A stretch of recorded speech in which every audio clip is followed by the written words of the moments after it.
2 minus 5 gives us minus 3. 2 minus 5 gives us one more minus 3. And we also are left with 2. Minus 3 times minus 3 times 2 gives us 18.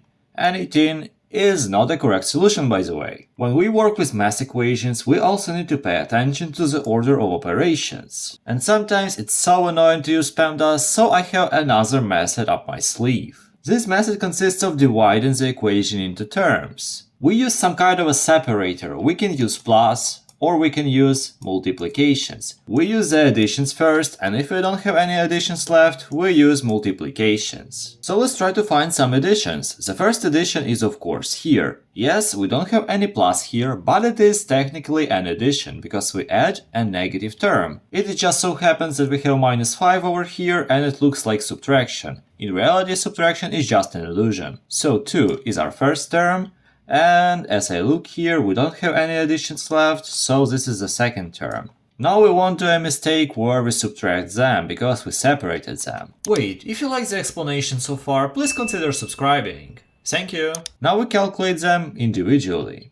So 2 is just a 2, we don't even need to calculate it. But here is another story, we still have a pretty complicated equation. So if we don't have an addition here, we use multiplication instead. So multiplication is over here and over here. So minus 5 is our first term, 2 minus 5 is the second term, and 2 is the third term. Now the same thing, we calculate each of them. So minus 5 stays as minus 5. Simple. 2 minus 5 is minus 3. And 2 is just a 2.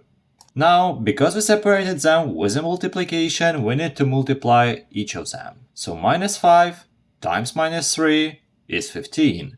And 15 times 2 is 30. Let's write it down.